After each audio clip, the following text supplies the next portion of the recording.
I wanted to take, now that I know I have another half hour, an opportunity to share with you some insights from some research that I did. Several years ago, I was asked to do a study of governance in Waldorf schools.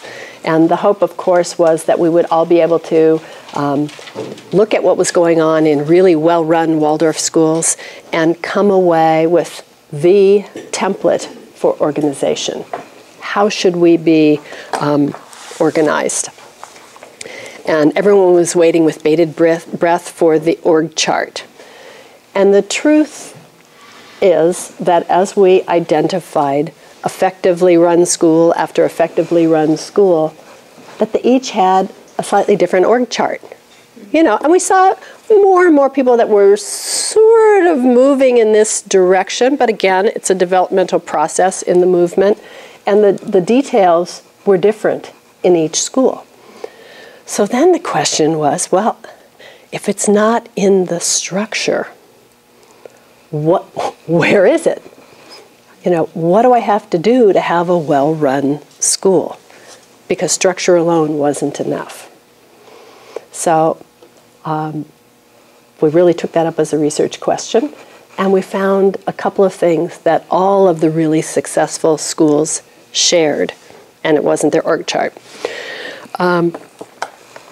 So the first thing that they all had was conscious agreement. So whatever their structure was, there was a high level of understanding about what their governance structure was and a broad level of support for it.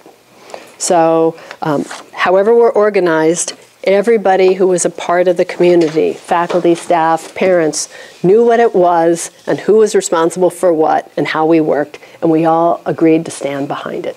That was unessential. Didn't matter what the structure was. Second thing that made schools really effective was that there was a shared vision. There was a clearly articulated end statement and a strategic plan for getting there, and it was, again, broadly shared, widely understood, supported throughout the community, so that everybody understood what we were trying to make happen, where we were going and how we were going to get there.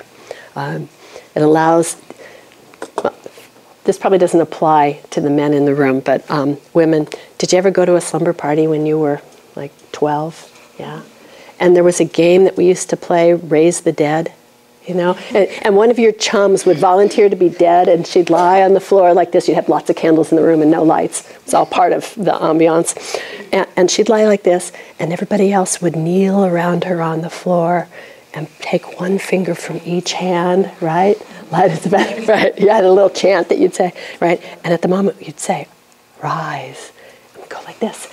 And with just this much work all the way around, we could lift our chum, you know, up this high, right? And then put her back down again safely. It was like magic. We called it levitation. That's what happens in a school if we have this clearly articulated vision, because I can do my work in my particular part of the school, and I understand the context in which I'm working and what we're trying to make happen. So I can capitalize on opportunities in my piece of the world to help the school achieve its vision, its long-term plan. But that only happens if we've taken the time to articulate it well and share it regularly and widely with the members of our community. Okay? The schools that are well run have what is called a Republican approach. That is, they use Republican academies / committees very well. They are very good at allowing small groups of people to go off and do work on behalf of the larger group. They allow them, give them clear mandates, be very clear about what they're expected to deliver, what resources they have to operate with, and then they send them off to do their work, and when the work's done, they say thank you. Not, oh, I wouldn't have done it that way. We need to form a new committee, right? Oh, well, thank you so much for letting me spend the last 6 months of my time on this obviously worthless piece of work. No, they actually empower people and they're clear about the authority they're giving away, but then they entrust people to go away and do that work. And you know what? 85 or 90% of the time, the small groups that go off and do good work. And we're much farther ahead if we can empower 5 or 6 groups to do 85% good work than if we have to micromanage the work of every single committee until it's perfect and we don't make any forward progress in any of those areas. So the good schools made good use of committees, these Republican academies. They had a clear separation of policy from operations. And we've spent time over the last couple of days talking about what that means, so I won't elaborate any further. But they were pretty good at trustees staying out of the operating business and making sure also that the paid leadership of the school understood how much authority and responsibility they actually had. They share a threefold perspective. There is some version of this that was happening in the school. Depending upon the maturity of the school, they might not yet be fully functioning with 3 full-time leaders, but they understood where they were going and were striving to organize themselves along these lines. There was active participation at many levels in the school. So not only did they use committees, but they encouraged lots of people to be active in committee life. Teachers, staff, parents, alumni, friends of the school. They encouraged that participation, recognizing that the more perspectives we can bring into the work of the school, the richer and healthier our school communities are going to be.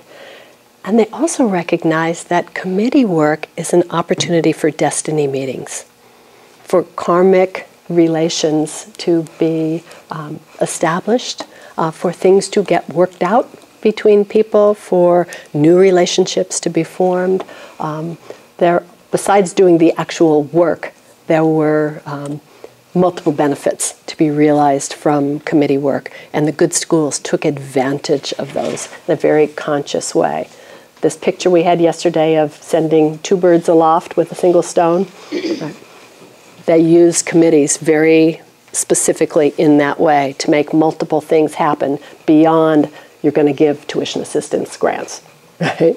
They were thoughtful in who they chose to man particular committees beyond just do they have financial skills? Can they read someone's tax statements? They were looking for something bigger.